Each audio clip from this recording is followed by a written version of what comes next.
سبحان اللہ سبحان اللہ سبحان اللہ سبحان اللہ سبحان اللہ بریلی کے مجاہد کی بارگاہ میں حاضر ہو جاؤ، وہ راستہ دکھائے گا، وہ کہے گا جاؤ مدینے کی گلیوں میں، مدینے والا نظر ڈالے گا اور پھر دل چمکے گا اور پھر تم کہو گے ہاں ہاں ارے گستاخو تم نے کہا تھا دلوں کو چمکانے والا کوئی نہیں ہے، سنو اعلیٰ حضرت نے کہا چمک تجھ سے پاتے ہیں سب پانے والے، میرا دل بھی چمکا دے چمکانے والے۔ ابن کثیر رحمۃ اللہ علیہ بہت بڑے آدمی ہیں، بھاری آدمی ہیں علم کی دنیا میں، انہوں نے ایک واقعہ نقل کیا ہے وہ بتانے لگا۔ علامہ عتبی رحمۃ اللہ علیہ قبر پر بیٹھے تھے، یہ پہلی صدی کا ایک واقعہ لگتا ہے کہ کوئی وہ رکاوٹ نہیں تھی اور کچھ پڑھ رہے تھے تو ایک بدو آیا، اس نے اپنی اونٹنی کو باہر کھڑا کیا اور آ کر اندر سلام پیش کیا، السلام علیکم یا رسول اللہ۔ صحیح حدیث ہے کہ انبیاء اپنی قبور میں زندہ ہوتے ہیں، انبیاء اپنی قبر میں زندہ ہوتے ہیں، اور اللہ کے ان پر موت آتی ہے، موت ہر نبی رسول پر آتی ہے، موت سے پاک صرف اللہ ہے، پھر اللہ ان کو زندگی دے دیتا ہے جسم کے ساتھ ہی۔ کچھ علماء فرماتے ہیں کہ برزخی زندگی ہوتی ہے، لیکن جو جمہور اور اہل سنت والجماعت جس اس پر مذہب اور عقیدے پر ہیں کہ انبیاء اپنے قبور میں زندہ ہوتے ہیں۔ تو آ کر سلام پیش کیا اور کہنے لگا یا رسول اللہ آپ کے رب کہتے ہیں وَلَوْ أَنَّهُمْ إِذْ ظَلَمُوا أَنفُسَهُمْ جَاءُوكَ،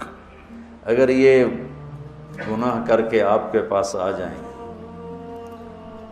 فَاسْتَغْفَرُ اللَّهُ، اور معافی مانگیں اللہ سے، وَاسْتَغْفَرَ لَهُمُ الرَّسُولُ، اور آپ بھی پھر اللہ سے ہمارے لیے معافی مانگیں تو اللہ معاف کرتا ہے۔ تو جئتُکَ مُسْتَغْفِرًا لِلذُّنُوبِ وَمُسْتَشْفِعًا بِكَ إِلَىٰ رَبِّي أَنْ يَغْفِرَ لِي، میں آپ کے پاس اپنے گناہوں کا بوجھ لے کر آیا ہوں اور آپ کو سفارشی بناتا ہوں اللہ کی بارگاہ میں کہ اللہ تعالیٰ مجھے معاف کر دے۔ اور پھر اس نے 4 شعر پڑھے، 2 شعر اب بھی روضہ مبارک کا جو 2 پلر ہیں، جیسے یہاں کھڑے ہو کر سلام کر دیں، ایک شعر یہاں لکھا ہوا ہے، ایک شعر یہاں لکھا ہوا ہے، 2 کتاب میں لکھے ہوئے ہیں۔ یا خیر من دفنت فی القاع اعظمہ فطاب من طیبہن القاع والاکم، اے وہ بابرکت ذات جو زمین کے اندر گئے تو زمین کا اندر بھی پاک ہو گیا اور اوپر بھی پاک ہو گیا، اندر بھی خوشبودار اور باہر بھی خوشبودار۔ یہ ادھر ہے شعر، نفس الفداء لقبر انت ساکنہ فیہ العفاف وفیہ الجود والکرم، میری جان اس قبر پہ قربان جس میں آپ آرام فرما رہے ہیں، آپ کے ساتھ آپ کی سخاوت بھی ہے، آپ کی دریا دلی بھی ہے، آپ کی فیاضی بھی ہے۔ یہ 2 شعر۔ اگلے 2، انت الشفیع الذی ترجى شفاعتہ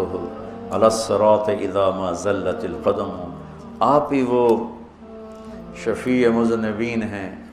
کہ پل صراط پار ہوگا آپ کی سفارش اور شفاعت سے، عملوں سے نہیں، آپ کی شفاعت سے پل صراط پار ہوگا۔ وصاحباک لا انساہما ابدا، اور میں آپ کے دونوں ساتھی ابو بکر عمر کو بھی کبھی نہیں بھول سکتا۔ منی السلام علیکم ما جرى القلم، کیا شعر کہہ گیا اور کیا بات کر گیا، یا رسول اللہ قیامت تک جب تک قلم چلتے رہیں میرا سلام آپ تینوں کو پہنچتا رہے۔ قلم تو کبھی رکتا نہیں،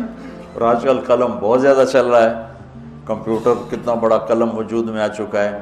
تو کیا بات کر گیا، عرب کی فصاحت پہ قربان جاؤں، لہم السن فصیحہ۔ ایران کے بادشاہ نے کہا تھا کہ عربوں میں کیا خصوصیت ہے، تو وہ تھا امیہ بن ابی سلط، اس نے کہا لہم قلوب جریہ وانصاب محفوظہ والسنۃ فصیحہ، کہا میرا سلام پہنچے آپ تینوں کو جب تک قلم چلتا رہے، اور پھر وہ روتا ہوا باہر نکل گیا۔ علامات بھی کو ایک دم نیند آ گئی بٹ تو خواب میں اللہ کے نبی کا دیدار ہوا، کہا عتبی جاؤ اس بدو کو خوشخبری دے دو کہ تیری فریادیں پہنچیں اور تیری بخشش ہوگی۔ ہمارے نبی کے معجزات میں ایک معجزہ ہے کہ آپ کی قبر